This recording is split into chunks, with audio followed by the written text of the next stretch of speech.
ಈ ಕಾರ್ಯಕ್ರಮವನ್ನು ವೀಕ್ಷಿಸ್ತಾ ಇರುವಂಥ ನಿಮ್ಮೆಲ್ಲರಿಗೆ ನಾನು ವಂದನೆಯನ್ನು ಸಲ್ಲಿಸುವಳಾಗಿದ್ದೇನೆ. ನಾನು ಶೀಬಾ. ಈ ಕಾರ್ಯಕ್ರಮಕ್ಕೆ ನಿಮಗೆ ಸ್ವಾಗತ.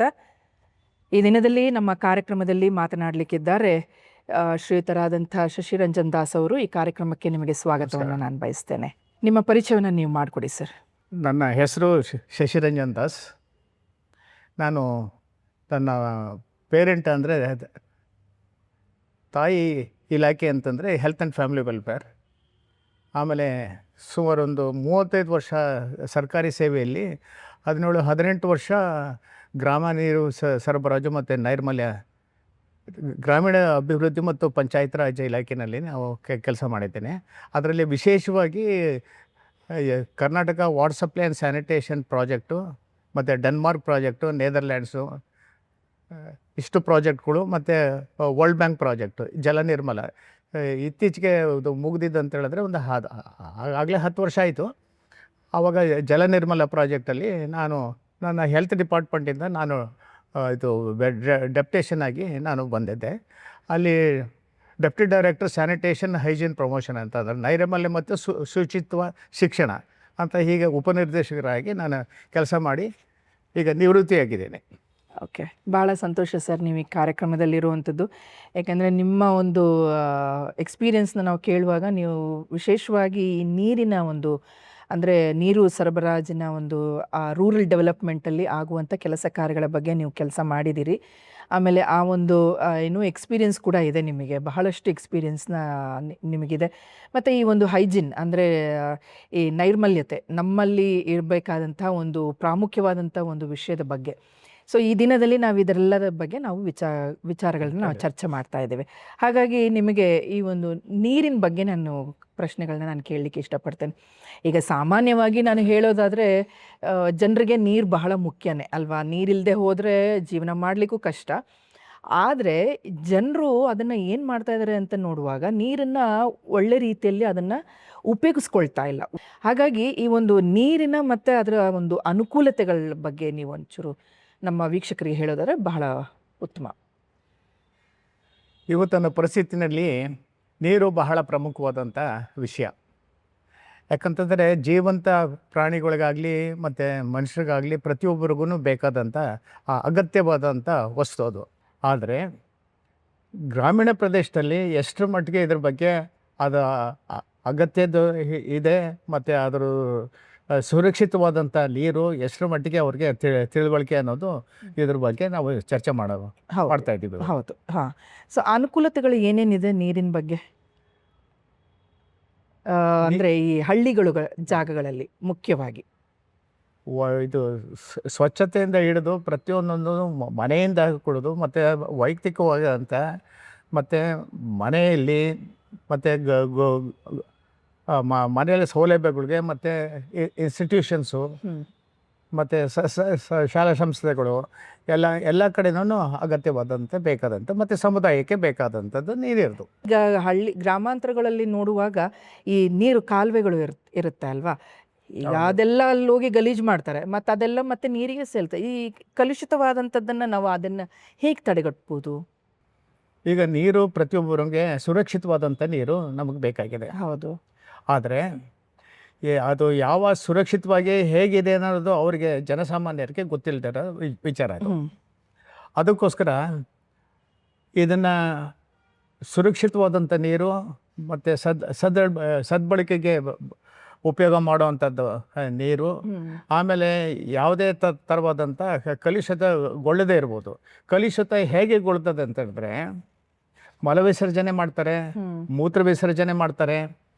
ಅದು ಬೈಲಿನಲ್ಲಿ ಆಗ್ಬೋದು. ಯಾಕಂದರೆ ಭಾಳಷ್ಟು ಸಮುದಾಯಗಳಿಗೆ ಮನೆಗಳಿಗೆ ಶೌಚಾಲಯಗಳು ಇಲ್ಲ. ಇತ್ತೀಚೆಗೆ ಈಗ ಅನೇಕ ಕಾರ್ಯಕ್ರಮಗಳು 65ನೇ ಇಸ್ವಿಯಿಂದನೂ ಸಹಿತ ಈ ಶೌಚಾಲಯದ ಬಗ್ಗೆ ಬಹಳಷ್ಟು ಕಾರ್ಯಕ್ರಮಗಳು ಮಾಡ್ಕೊಂಡು ಬರ್ತಾಯಿದ್ರು ಸಹಿತ ಈಗಿನ ರೀತಿಯಲ್ಲಿ ಕೆಲವ್ರಿಗೆ ಇನ್ನೂ ಕೆಲವು ಕುಟುಂಬದವರಿಗೆ ಶೌಚಾಲಯಗಳು ಇಲ್ಲ. ಶೌಚಾಲಯ ಇದ್ರೂ ಸಹಿತ ಕೆಲವರು ಉಪಯೋಗ ಮಾಡ್ತಾರೆ. ಸೊ ಮಕ್ಕಳನ್ನು ಉಪಯೋಗ ಮಾಡಲ್ಲ ಮತ್ತು ಹೆಂಗಸರನ್ನು ಕರೆಕ್ಟ್. ಉಪಯೋಗ ಮಾಡ್ತಾ ಇಲ್ಲ. ಮತ್ತೆ ಗಂಡಸರು ಉಪಯೋಗ ಮಾಡ್ತಾ ಇಲ್ಲ. ಎಲ್ಲ ಹೊಲಕ್ಕೆ ಹೋಗಿ ಬರ್ತೀವಿ, ಅದನ್ನ ಈ ಕೆಲಸನ ಮುಗಿಸ್ಕೊಂಡ್ ಬರ್ತೀವಿ ಅಂತ ಹೇಳ್ತಾರೆ. ಹೌದು. ಮತ್ತೆ ಅಲ್ಲಿ ನೀರು ತಗೊಂಡೋಗಿರಲ್ಲ. ಮತ್ತು ನೀರು ಎಲ್ಲಿರ್ತದೆ, ಮತ್ತು ಯಾವುದೋ ಒಂದು ಕಾಲುವೆ ಅಥವಾ ಕೆರೆನಲ್ಲೋ ಸಣ್ಣ ಗುಂಟೆಗಳು ಇರ್ತವೆ, ಅಲ್ಲಿ ಉಪಯೋಗ ತೊಳ್ಕೊಂಬರ್ತಾರೆ. ಸೊ ಅದರಿಂದ ಏನಾದರೂ ಈ ಮಲದಲ್ಲಿ ಆ ವ್ಯಕ್ತಿಗೆ ಏನಾದರೂ ವಿಷಕ್ರಿಮಿಗಳು ಇದ್ದರೆ, ವಿಷಜಂತುಗಳು ಇದ್ದರೆ, ಅದು ನೀರಿನಿಂದ ಹರಡುತ್ತೆ ಅವಕಾಶಗಳು ಇರ್ತವೆ. ಏನೇನು ಕಾಯಿಲೆಗಳು ಅನ್ನೋದು ತಿಳ್ಕೊಳ್ಳೋಣ. ಇವಾಗ ಈ ಕಲುಷಿತ ಆಗುವಂಥದ್ದು ಈ ಬರೇ ಈ ಮೂಲ ವಿಸರ್ಜನೆ ಆಗಿರ್ಬೋದು, ಬೇರೆ ಇನ್ಯಾವುದೋ ಆಗಿರ್ಬೋದು. ಇನ್ನೊಂದು ನೋಡುವಾಗ ಈ ದನ ಕುರಿಗಳನ್ನೆಲ್ಲ ಅವರು ಈಗ ದನಕ್ಕೆ ಅಂತ ಹೇಳಿ ದನಗಳನ್ನ ಅವಕ್ಕೆ ನೀರು ಕೊಡಬೇಕು, ಅವನ್ನ ತೊಳಿಬೇಕು ಅನ್ನೋದಕ್ಕೇನೆ ಒಂದು ತೊಟ್ಟಿ ಅಂತ ಹೇಳಿ ಕಟ್ಟಿರ್ತಾರೆ ಅಲ್ವಾ. ನೀವಿವಾಗ ರೂರಲ್ ಡೆವಲಪ್ಮೆಂಟಲ್ಲಿ ನೀವು ಕೆಲಸ ಮಾಡಿದ್ದೀರಿ. ಸೊ ಹಾಗಾಗಿ ಅನೇಕ ಗ್ರಾಮಗಳಲ್ಲಿ ಈ ಒಂದು ವ್ಯವಸ್ಥೆ ಇರಲೇಬೇಕು. ಹೌದಲ್ವಾ? ಹೌದು. ಯಾಕಂತಂದರೆ ಹೆಂಗೆ ಮನೆಯಲ್ಲಿ ಕುಡಿಯೋದಕ್ಕೆ ಮತ್ತು ಬಳಕೆಗೆ ಶೇಖರಣೆ ಮಾಡ್ತಾರೆ, ಅದೇ ರೀತಿ ದನ ಕರುಗಳಿಗೆ ಮತ್ತು ಪ್ರಾಣಿಗಳಿಗೆ ಸಾಕಿರುವಂಥ ಪ್ರಾಣಿಗಳಿಗೆ ಒಂದು ವ್ಯವಸ್ಥೆ ಬೇಕು. ಅದಕ್ಕೆ ಏನು ದನದ ತೊಟ್ಟಿ ಅಂತ ಹೇಳ್ತೀವಿ, ಅಂತಂದ್ರೆ ಕ್ಯಾಟಲ್ ಟ್ರಾಫ್ ಅಂತ ದನದ. ಅದರಿಂದ ಅಲ್ಲಿಂದ ನೀರಿಂದ ತಂದು ಅಲ್ಲಿ ಹಾಕ್ಕೊಂಡು ಆಮೇಲೆ ಅದಕ್ಕೆ ವ್ಯವಸ್ಥೆ ಮಾಡ್ಕೋಬೇಕು ಅವರು. ಅದು ಪ್ರತಿಯೊಬ್ಬರದ್ದೇ ಜವಾಬ್ದಾರಿ ಅದು. ಯಾಕಂತಂದರೆ ಎಲ್ಲ ಹೊರಗಡೆ ಹೋಗ್ತವೆ, ಮತ್ತು ಎಲ್ಲೋ ಕುಡ್ದು ಮತ್ತು ಅವಕ್ಕೂ ವ್ಯತ್ಯಾಸಗಳು ಆಗಬಾರ್ದು. ಸೊ ಈಗ ನಮಗೆ ಮುಖ್ಯವಾಗಿ ನಮಗೆ ಮನುಷ್ಯರಿಗೆ ಬರುವಂಥ ನೀರಿನಿಂದ ಹರಡುವಂಥ ಕಾಯಿಲೆಗಳು ಹೇಗೆ ಅದನ್ನು ನಾವು ತಿಳ್ಕೊಬೇಕಾಗುತ್ತೆ, ಬಹಳ ಮುಖ್ಯ ಅಂತ. ಈಗ ಈ ಕಲುಷಿತ ಬಗ್ಗೆ ಇವಾಗ ನೀವು ಹೇಳಿದ್ರಿ, ಅದು ನೀರನ್ನು ಅವರು ಏನು ಸೇರಿಸಿಟ್ಕೊಳ್ಬೇಕು, ಒಳ್ಳೆ ನೀರನ್ನು ಅವರು ಸೇರಿಸಿಟ್ಕೊಳ್ಬೇಕು. ಅವಾಗ ಅದು ಕಲುಷಿತ ಆಗುವಂಥ ನೀರು ಅವರು ಕುಡಿಯೋ ನೀರಿಗೆ ಅದು ಏನು ಸೇರೋದಿಲ್ಲ ಅಂತ ಹೇಳಿದ್ರಿ. ಇದ್ರ ಜೊತೆಗೆ ನಾನು ಇನ್ನೊಂದು ಪ್ರಶ್ನೆ ಕೇಳಕ್ಕೆ ನಾನು ಇಷ್ಟಪಡ್ತೀನಿ. ಈಗ ಆರೋಗ್ಯ, ಪರ್ಸ್ನಲ್ ಹೈಜೀನ್ ಅನ್ನುವಂಥದ್ದು ಬಹಳ ಮುಖ್ಯ ಅಲ್ವಾ? ಅದು ನೀರಿನಲ್ಲೇ ಪ್ರಾರಂಭ ಆಗ್ತದೆ ಅಲ್ವಾ ಸರ್? ಹೌದು, ನೀರಿಂದನೇ ಪ್ರಾರಂಭ ಆಗ್ತದೆ. ಸ್ವಚ್ಛ ಮಾಡ್ಬೇಕಾದ್ರೆ ನೀರು ಬೇಕೇ ಬೇಕು. ಕರೆಕ್ಟ್ ಅಲ್ವಾ? ಹಾಗಾಗಿ ಈ ಒಂದು ಪರ್ಸ್ನಲ್ ಹೈಜೀನ್ ಅಂದರೆ ವೈಯಕ್ತಿಕವಾದಂಥ ಒಂದು ನೈರ್ಮಲ್ಯತನ, ಅದನ್ನು ಹೇಗೆ ಜನರು ಅದನ್ನು ಕಾಪಾಡ್ಕೊಳ್ಬೋದು, ಹೇಗೆ ಬೆಳೆಸ್ಕೊಳ್ಬೇಕು ಅವರು? ಮೊದಲನೇದಾಗಿ ವೈಯಕ್ತಿಕ ನೈರ್ಮಲ್ಯ ಅಂತ ಹೇಳಿದ್ರೆ ಫಸ್ಟ್ ಆಫ್ ಆಲ್ ವಿಷಯಗಳು ತಿಳ್ಕೊಂಡಿರ್ಬೇಕು. ಹೌದು. ಯಾಕೆ ನಾವು ದಿವಸ ನಾವು ಸ್ನಾನ ಮಾಡಬೇಕಾ, ಆಮೇಲೆ ಉಗುರುಗಳನ್ನ ಸ್ವಚ್ಛವಾಗಿ ಇಟ್ಕೋಬೇಕು, ಒಟ್ಟಗಾಗಿ ಇಡಬೇಕು, ಮತ್ತು ಅದನ್ನು ಬಳಸೋದು ಅಂತ ಬೆಳೆದೇ ಬೆಳೀತದೆ, ದೇವರು ಸೃಷ್ಟಿ ಮಾಡಿರೋದು. ಅದನ್ನು ಮೊಟ್ಟಗಾಗಿ ಇಟ್ಕೋಬೇಕು. ಅದರಿಂದ ವಿಷಕ್ರಿಮಿಗಳು ಸೇರಿಕೊಂಡು ಅದರಿಂದ ಇದು ಊಟ ಮಾಡುವಂಥ ಪದಾರ್ಥ ನೀರು ಜೊತೆಗೆ ಸೇರಿಕೊಂಡು ಅಲ್ಲಿಂದ ಇದು ವಿತರಣೆ ಆಗ್ತದೆ. ಆದ್ದರಿಂದ ಸೊ ಹೀಗಾಗಿ ಅದ್ರ ಬಗ್ಗೆ ಭಾಳ ಜಾಗ್ರತೆಯಾಗಿರಬೇಕು. ಮತ್ತು ವೈಯಕ್ತಿಕ ಆರೋಗ್ಯ ಅಂತ ಹೇಳಿದ್ರೆ ಪ್ರತಿ ದಿವಸ ಸ್ನಾನ ಮಾಡೋದು, ಮತ್ತು ಉತ್ತಮವಾದಂಥ ಉಡುಪು ಅಂತಂದರೆ ಭಾಳ ಕಾಸ್ಟ್ಲಿ ಅಂತ ನಾವು ಹೇಳೋದೇ ಇಲ್ಲ. ಇರೋ ಇದು ಏನು ಉಡುಪುಗಳು ಇರ್ತಾವಲ್ಲ, ಶರ್ಟ್ ಆಗಲಿ ಲಂಗ ಆಗಲಿ ಏನಾದಾಗಲಿ ಅದನ್ನು ಸ್ವಚ್ಛವಾಗಿ ಇಟ್ಕೋಬೇಕು. ಯಾಕಂದರೆ ಅದರಿಂದ ಬೇಸಿಗೆ ಕಾಲದಲ್ಲಿ ಏನಾಗುತ್ತೆ ಅಂತ ವಿಶೇಷವಾಗಿ ಧೂಳಿಂದ ಬಂದು ಅಲ್ಲಿಂದ ಬರುವಂತಹ ಇದು ವಿಷಕ್ರಿಮಿಗಳು ಬರುವಂಥದ್ದು ಅವಕಾಶಗಳು ಇರ್ತವೆ. ಅದಕ್ಕೋಸ್ಕರ ಸ್ಕಿನ್ ಡಿಸೀಸ್ ಬರ್ಬೋದು. ಸೊ ಹೀಗಾಗಿ ಪ್ರತಿಯೊಂದು ಭಾಳ ವೈಯಕ್ತಿಕವಾದಂಥ ಮತ್ತೆ ಕಾಲಿಗೆ ಚಪ್ಪಲಿ ಧರಿಸ್ಬೇಕು. ಭಾಳಷ್ಟು ಈಗಂತೂ ಬದಲಾವಣೆ ಆಗಿದೆ, ಸಾಮಾಜಿಕವಾಗಿ ಬದಲಾವಣೆ ಆಗಿದೆ. ಆದರೆ ಇಂದಿನ ಕಾಲದಲ್ಲಿ ನೋಡಿದಾಗ ಇತ್ತೀಚಿನ ವರ್ಷಗಳಲ್ಲಿ ಭಾಳಷ್ಟು ಬದಲಾವಣೆ ಆಗಿರೋದ್ರಿಂದ, ಯಾಕಂತಂದರೆ ಈಗನ್ನು ಇದು ಕೊಕ್ಕೆಗಳು ಇಲ್ಲ. ಕೊಕ್ಕೆಗಳು ಅಕಸ್ಮಾತ್ ಇದ್ದರೆ ಕಾಲಿನ ಮುಖಾಂತರನೇ ಬರೋದು. ಆ ಚರ್ಮ ಏನಾದರೂ ಕಟ್ಟಾಗಿದ್ರೆ ಅಲ್ಲಿ ಅದು ವಿಷಕ್ರಿಮಿ ಅಲ್ಲ, ಕೊಕ್ಕೆಗಳು ಮೊಟ್ಟೆ ಇದ್ದರೆ ಅದು ಕಾಲಿನ ಮುಖಾಂತರ ಬರ್ತದೆ. ಅದು ಬಂದು ಬರೀ ರಕ್ತ ಮಾತ್ರ ಹೀರೋದು, ಅದು ಬೇರೆ ಏನೂ ಬೇಕಾಗಿಲ್ಲ. ಸೊ ಹಿಂಗಾಗಿ ಇದು ಮತ್ತೆ ಜಂತುಳು ಹೊಟ್ಟೆ ಒಳಗಡೆನೆ ಅದಕ್ಕೆ ಅವಕಾಶ ಮಾಡಿ ನಾವು ಕೊಡ್ತಾ ಇದ್ದೀವಿ. ಯಾಕೆಂದ್ರೆ ನೀರು ಸ್ವಚ್ಛತೆಯಲ್ಲಿ ನಾವು ಕಾಪಾಡ್ಕೊಳ್ತಾ ಇಲ್ಲ. ಮಲ ವಿಸರ್ಜನೆ, ಆಮೇಲೆ ಒಂದಕ್ಕೆ ಹೋಗೋದು, ಅದರಿಂದ ಇದು ಏನು ಟೈಫಾಯ್ಡ್ ಬರ್ಬೋದು, ಮತ್ತೆ ಕಾಮಾಲೆ, ಆಮೇಲೆ ಲೆಪ್ಟೋಸ್ಪೊರೋಸಿಸ್ ಅಂತ ಇನ್ನೊಂದು ಇದೆ. ಯಾಕಂತಂದ್ರೆ ಈ ಇಲಿಗಳು ಇದು ಸಂಪಿರ್ತದವಲ್ಲ ಮನೆಯಲ್ಲಿ, ಹೌದು. ಅಲ್ಲಿ ಸುತ್ತಮುತ್ತ ಏನಾದರೂ ಅಲ್ಲಿ ಮಾಡಿದಿದ್ರೆ ಅದು ಅದರಿಂದ ತೊಳೆದಾಗ ಅದ್ರ ಒಳಗಡೆ ಹೋಗಿ ಸೇರ್ಕೊಳ್ಳುತ್ತೆ. ಅದಕ್ಕೋಸ್ಕರ ಲೆಪ್ಟೋಸ್ಪಿರೋಸಿಸ್ ಅಂತ ಹೇಳ್ತಾರೆ, ಅದು ಇಲಿ ಕಾಯಿಲೆ ಅಂತ ಹೇಳೋದು. ಸರಿ ಸರಿ. ಸೊ ಇದ್ರ ಬಗ್ಗೆ ಬಹಳ ಜಾಗ್ರತೆ ಆಗಿರಬೇಕು, ಸ್ವಚ್ಛತೆಯನ್ನು ಕಾಪಾಡ್ಕೋಬೇಕು ಜನಗಳು. ಯಾಕೆಂದ್ರೆ ಇದು ಮೇನ್ ಆಗಿ ಸ್ಟಾರ್ಟ್ ಆಗೋದೇ ನೀರಿಂದ ಅಲ್ವಾ? ನಾವು ನೀರಿನ ಹೇಗೆ ನಾವು ಸುರಕ್ಷಿತವಾಗಿ ಕಾಪಾಡ್ಕೊಳ್ತೀವೋ ಈ ರೋಗಗಳು ಯಾವುದು ಬರಲ್ಲ ಅಲ್ವಾ? ಓಕೆ. ಈಗ ನೀವು ಈ ಕಲುಷತೆಗಳ ಬಗ್ಗೆ ನೀವು ಹೇಳಿದ್ರಿ ಅಲ್ವಾ, ಅದರಿಂದ ಬರುವಂತ ಒಂದು ರೋಗಗಳು ಯಾವ್ದ್ಯಾವ್ದು ಸರ್? ಇದು ಕಾಲ್ರಾ, ಕಾಮಾಲೆ, ಆಮೇಲೆ ರಕ್ತಭೇದಿ, ಆಮ್ಸಂಖ್ಯ ಭೇದಿ, ಆಮೇಲೆ ಟೈಫಾಯ್ಡು, ಆಮೇಲೆ ಇನ್ಫೆಕ್ಟಿವ್ ಹೆಪಟೈಟಿಸ್ ಅಂತಂತಾನೆ ಇದು ಆಮ್ಸಂಖ್ಯ ಇದು ಕಾಮಾಲೆ ರೋಗ. So infective hepatitis. ಸೊ ಇಷ್ಟೆಂತ ಕಾಯಿಲೆಗಳು ಬರ್ತವೆ. ಮತ್ತೆ ಲೆಪ್ಟೋಸ್ಪಿರೋಸಿಸ್, ಇಷ್ಟು ಕಾಯಿಲೆಗಳು ಬಹಳ ಪ್ರಮುಖವಾದ ನೀರಿನಿಂದ ಬರುವಂಥದ್ದು. ಯಾಕಂತಂದ್ರೆ ಅದು ನೀರಿನಿಂದ ಹೇಗೆ ಬರ್ತದೆ ಅಂತ ಹೇಳಿದ್ರೆ, ಮನುಷ್ಯನಲ್ಲಿ ಇದು ವಿಷಕ್ರಿಮಿಗಳು ಇರ್ತವೆ. ಯಾವಾಗ ಮಲವಿಸರ್ಜನೆ ಮತ್ತು ಮೂತ್ರ ಮಾಡಿದಾಗ ಅದು ಜೊತೆಗೆ ಸೇರಿಕೊಂಡು ಕೈ ಮುಖಾಂತರ, ನೀರಿನ ಮುಖಾಂತರ ಅದು ಇದು ಕಲುಷಿತಗೊಂಡು, ಆವಾಗ ಆರೋಗ್ಯವಾದಂಥ ವ್ಯಕ್ತಿ ಈ ನೀರನ್ನು ಕುಡಿದಾಗ, ಕಲುಷಿತವಾದಂಥ ನೀರನ್ನು ಕುಡಿದಾಗ ಅವನಿಗೆ ಈ ಕಾಯಿಲೆಗಳು ಬರುವಂಥ ಸಂದರ್ಭಗಳು ಭಾಳ ಇರ್ತವೆ. ಇದು ತಡೆಗಟ್ಟುವಂಥದ್ದು ಭಾಳ ಮುಖ್ಯ. ಓಕೆ. ಈ ವಿಷಯಗಳನ್ನ, ಈಗ ಈ ರೋಗಗಳನ್ನೆಲ್ಲ ನೀವು ಹೇಳಿದ್ರಿ, ಆಮೇಲೆ ಈ ಹೈಜಿನ್ ಬಗ್ಗೆ, ನೈರ್ಮಲ್ಯತನ ನಾವು ಹೇಗೆ ಅದನ್ನು ಕಾಪಾಡ್ಕೊಳ್ಬೇಕು ಅಂತೆಲ್ಲ ಹೇಳಿದ್ರಿ. ಹಾಗಾಗಿ ಈ ಒಂದು ವೈಯಕ್ತಿಕವಾಗಿ ಮತ್ತು ಸಾಮಾಜಿಕವಾಗಿ ಜವಾಬ್ದಾರಿಗಳು ಯಾವ್ಯಾವುದು ನಾವು ತಗೊಳ್ಬೇಕಾಗತ್ತೆ? ಮೊದಲನೇದಾಗಿ ನೀವು ಸಾಮಾಜಿಕವಾಗಿ ಗ್ರಾಮಾಂತರ ಪ್ರದೇಶಗಳಲ್ಲಿ ಯಾವ ರೀತಿಯಾದಂಥ ಒಂದು ಜವಾಬ್ದಾರಿಗಳು ಅವ್ರು ತಗೊಳ್ಬೇಕಾಗತ್ತೆ? ನಾವು 3 ಭಾಗ ಮಾಡ್ಕೊಳ್ಳೋಣ, ವೈಯಕ್ತಿಕವಾಗಿ, ಮತ್ತು ಕೌಟುಂಬಿಕ, ಮತ್ತು ಸಮುದಾಯ. ಓಕೆ. ವೈಯಕ್ತಿಕವಾಗಿ ಅಂತ ಹೇಳಿದ್ರೆ ಪ್ರತಿ ದಿವಸ ಸ್ವಚ್ಛತೆ ಇರಬೇಕು, ಹಲ್ಲುಜ್ಜಬೇಕು, ಆಮೇಲೆ ಸ್ನಾನ ಮಾಡಬೇಕು, ಉಗುರನ್ನ ಇದು ಬೆಳೆಸಬಾರ್ದು. ಉಗುರು ಬೆಳೆಸಿದ್ರು ಸಹಿತ ಅವಾಗ ಅದನ್ನು ಕತ್ತರಿಸ್ಬೇಕು, ಮೊಟಕಾಗಿಡಬೇಕು. ಅದ್ರೊಳಗಡೆ ಉಗುರೊಳಗಡೆ ಸೇರಿಕೊಂಡು ಅಲ್ಲಿಂದ ಇದು ನೀರಿನ ಜೊತೆಗೆ ಮತ್ತು ಆಹಾರ ಜೊತೆಗೆ ಸೇರಿಕೊಂಡು ಇದು ಕಲುಷಿತ ಆಗ್ಬೋದು. ಸೊ ಹಿಂಗಾಗಿ ಆರೋಗ್ಯವಂತ ಇದು ಮನುಷ್ಯರಿಗೂ ಸಹಿತ ಇದು ಬರುತ್ತೆ. ಮಕ್ಳಿಗೆ ಗೊತ್ತಿರಲ್ಲ, ಯಾಕಂತಂದ್ರೆ ಎಲ್ಲಿ ಅಂತ, ಯಾಕಂದ್ರೆ ಶೌಚಾಲಯ ಉಪಯೋಗ ಮಾಡೋದು ಗೊತ್ತಿರಲ್ಲ. ತಾಯಿ ತಂದೆ ಇಬ್ಬರನ್ನು ಹೊಟ್ಟೋಗ್ಬಿಟ್ಟಿರ್ತಾರೆ. ಒಂದು ಕೆಲವು ಕಡೆ ನಾನು ನೋಡಿದಾಗ ಅಲ್ಲಿ ಇದು ಅಕ್ಕ ಇರ್ತಾಳೆ, ಅವಳ ನೋಡ್ಕೊಡ್ತಾರೆ, ನಮ್ಮ ಅಪ್ಪ ಅಮ್ಮ ಬಿಟ್ಟು ಹೋಗಿದ್ರೆ ಎಲ್ಲ ಕೂಲಿಗೆ ಹೋಗೋದಾರೆ ಅಂತಾರೆ. ಸೊ ಹಿಂಗಾಗಿ ಅದು ಶೌಚಾಲಯ ಇದ್ದಿದ್ರೆ ಅವ್ರಿಗೆ, ಮಕ್ಕಳಿಗೂ ಸಹಿತನೂ ಅದನ್ನು ಉಪಯೋಗ ಮಾಡೋದು ಕಲಿಸ್ಕೊಡ್ಬೇಕು. ಮತ್ತು ಯಾವ ರೀತಿ ಸದ್ಬಳಕೆ ಆಗಬೇಕು, ಮತ್ತು ಅದರದ್ದು ಶುಚಿತ್ವನೂ ಕಾಪಾಡ್ಕೋಬೇಕು. ಓಕೆ. ಈಗ ಸರ್ಕಾರದಿಂದ ಏನೇನು ಒಂದು ಉಪಯೋಗಗಳನ್ನ, ಅಂದರೆ ಸವಲತ್ತುಗಳನ್ನು ಈ ಗ್ರಾಮಾಂತರ ಪ್ರದೇಶಗಳಲ್ಲಿರುವಂಥವರಿಗೆ ಈ ಸ್ವಚ್ಛತೆಯನ್ನು ಕಾಪಾಡ್ಕೊಳ್ಳಿಕ್ಕೆ ಈ ಸರ್ಕಾರದಿಂದ ಏನೆಲ್ಲ ಒಂದು ಉಪಯೋಗ, ಅವರಿಗೆ ಸೌಲಭ್ಯಗಳನ್ನು ಅವ್ರಿಗೆ ಸೌಲಭ್ಯ ಅಂತಂದರೆ, ಈಗ ನಿರ್ಮಲ ಭಾರತ ಅಭಿಯಾನದಲ್ಲಿ ಮೊದಲಿಂದನೂ ಬೇರೆ ಇದು ನಿರ್ಮಲ ಕರ್ನಾಟಕದಲ್ಲಿ ಇತ್ತು. ಅದರಲ್ಲಿ ಶೌಚಾಲಯಗಳು ಕಟ್ಸೋಂಥ ಸಬ್ಸಿಡಿ BPL ಫ್ಯಾಮಿಲೀಸ್ಗೆ, APL ಫ್ಯಾಮಿಲಿಗೆ ಬೇರೆ ಥರ ಹಣ ಇತ್ತು. ಸೊ ಈಗ ಶೌಚಾಲಯ ಬೇರೆ ಎಲ್ಲ ವ್ಯವಸ್ಥೆಗಳು ಕುಟುಂಬದಲ್ಲೇ ಮಾಡ್ತಾರೆ, ಆದರೆ ಶೌಚಾಲಯದ ಮೇಲೆ ಸರ್ಕಾರದ ಮೇಲೆ ಅವಲಂಬಿಸ್ಕೋಬೇಕು, ಅದೊಂದು ಭಾಳ. ಈ ವಿಚಾರನ ಪ್ರತಿಯೊಬ್ಬರು ತಂದೆ ತಾಯಿಗಳು ಮತ್ತು ವಿದ್ಯಾವಂತರು ಅವರು ತಿಳ್ಕೊಬೇಕು. ಗ್ರಾಮ ಪಂಚಾಯತಿನವರು ಸದಸ್ಯರುಗಳು ತಿಳ್ಕೊಬೇಕು. ಗ್ರಾಮ ನೀರು ಮತ್ತು ನೈರ್ಮಲ್ಯ ಸಮಿತಿಯವರು ಸಹಿತನೂ ತಿಳ್ಕೊಬೇಕು. ಮತ್ತು ಫಸ್ಟು ಅವರು ಮನೆಯಲ್ಲಿ ಆಗಬೇಕು. ಅದಾದಮೇಲೆ ನಾನು ಮನೇಲಿ ಕಟ್ಟಿದ್ದೀನಿ, ಇಷ್ಟೊಂದು ಅನುಕೂಲಗಳಿದೆ, ಅದಕ್ಕೋಸ್ಕರ ನೀವು ಕಟ್ಟಿಸ್ಕೊಳ್ರಿ.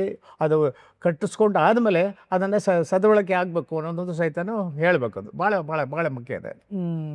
ಈಗ ಈ ಒಂದು ಏನಂದರೆ, ಈ ಲಾಂಗ್ ಟರ್ಮ್ ಹೈಜಿನ್ ಅಂತ ಹೇಳ್ತಾರಲ್ಲ, ಲಾಂಗ್ ಟರ್ಮ್ ಹೆಲ್ತ್ ಇಂಪ್ಲಿಕೇಶನ್ ಅಂತೇಳಿ, ಅಂದರೆ ಸಾರ್ವಜನಿಕ ಸ್ಥಳಗಳಲ್ಲಿ ಸಣ್ಣ ಪುಟ್ಟ ನೈರ್ಮಲ್ಯ ನಿಯಮಗಳನ್ನ ನಿರ್ಲಕ್ಷಿಸೋದರಿಂದ ಉಂಟಾಗುವ ದೀರ್ಘಕಾಲದ ಆರೋಗ್ಯ ಪರಿಣಾಮ ಏನಾಗಿರ್ಬೋದು ಸರ್? ಭಾಳ ಇದು ಕಷ್ಟವಾದಂಥ ಪ್ರಶ್ನೆಯೇ. ಓಕೆ. ಯಾಕಂತಂದರೆ ಈ ಸಮುದಾಯದ ಮಟ್ಟದಲ್ಲಿ ಈಗ ಒಂದು ಎಲ್ಲಿ ಕಲುಷಿತ ಆದಂಥ ಮಲವಿಸರ್ಜನೆ ಆದಾಗ ಅದು ಕುಡಿಯುವಂಥ ನೀರಿಗೆ ಬೆರೆತಾದಾಗ ಅದು ಎಲ್ಲ ಸಮುದಾಯಕ್ಕೆ ಅನಾನುಕೂಲ ಆಗ್ತದೆ. ಒಂದು ಉದಾಹರಣೆ ಹೇಳಬೇಕು ಅಂತಂದರೆ, ನಾನು ಒಂದು ಡೆನ್ಮಾರ್ಕ್ ಪ್ರಾಜೆಕ್ಟಲ್ಲಿದ್ದಾಗ ಇದು ಬಾಗೇಪಲ್ಲಿ ತಾಲೂಕಿನಲ್ಲಿ ಒಂದು ಸಲ ಏನಾಯಿತು ಅಂತ ಹೇಳಿದ್ರೆ, ಆಸ್ಪತ್ರೆಯಲ್ಲಿ ಇಬ್ಬರು ಮೂವರು ಇದು ಭಾಳ ಸುಸ್ತಾಗಿ ಮತ್ತು ಇದು ಏನು ಇದು ಮಲವಿಸರ್ಜನೆ ವಿಪರೀತ ಭೇದಿಯಾಗಿ ಬಂದು ಹಾಸ್ಪಿಟ್ಲಿಗೆ ಅಡ್ಮಿಟ್ಟಿದ್ದಾರೆ. 2ನೇ ದಿವಸಕ್ಕೆ ಸತ್ತೋದ್ರು. ಆಮೇಲೆ ಅದನ್ನು ಅಲ್ಲಿ ವಾಟರ್ ಪಾಯಿಂಟಲ್ಲಿ ಕಲೆಕ್ಷನ್ ಮಾಡಿ ಅದನ್ನು public health institute health department ಇದು ಕೇರ್ ಸರ್ಕಲಲ್ಲಿದೆ, ಅಲ್ಲಿ ಪರೀಕ್ಷೆ ಮಾಡಿದಾಗ ಅಲ್ಲಿ ಏನೂ ನೀರನ್ನು ಕಲುಷಿತ ಆಗಿಲ್ಲ ಅಂತ ಗೊತ್ತಾಯಿತು. ಕಲುಷಿತ ಹೇಗಾಗಿದೆ ಅಂತಂದರೆ, ಪೈಪ್ ವಾಟರ್ ಸಪ್ಲೈ ಇದೆಯಲ್ಲ ಅಲ್ಲಿ ಒಡೆದೋಗಿದೆ.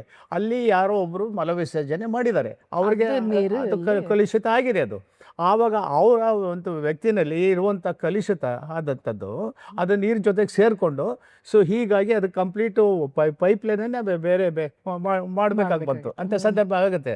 ನಾನು ಸುಮಾರು 92-93ನೇ ವಯಸ್ಸಿದೆ ಹೇಳ್ತಾ ಇದ್ದೀನಿ ನಾನು.